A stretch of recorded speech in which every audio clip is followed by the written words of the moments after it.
berdiri, berpijak di bumi, menjunjung langit yang luas. Pernahkah kau terfikir alam penuh rahasia, anugerah yang maha esa?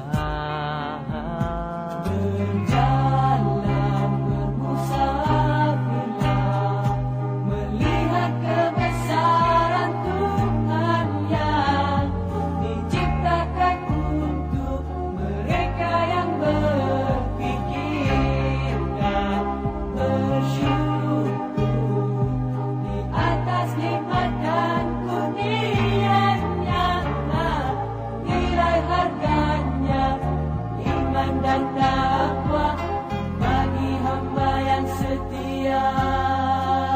Tiada beza warna, kulit atau rupa, yang ada hanya insan yang lemah, dengan satu tujuan, mencari keredaan dan berbudi di bumi Tuhan.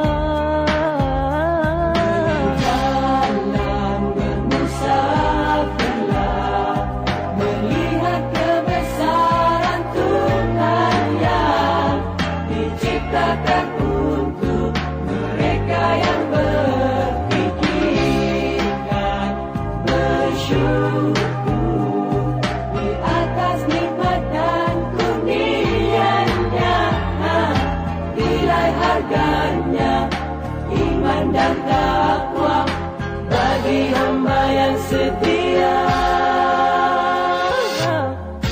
Pikirkanlah Kemana arah kita? renungilah hikmat gembala menuju kasih, buktikan cinta kita kepadanya.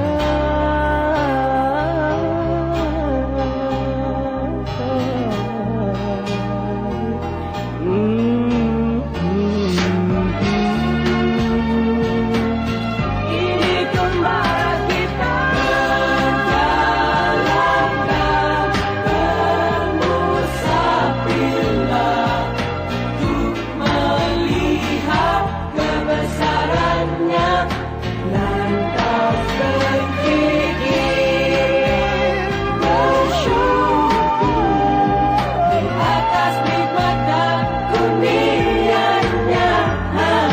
Nilai harganya iman dan takwa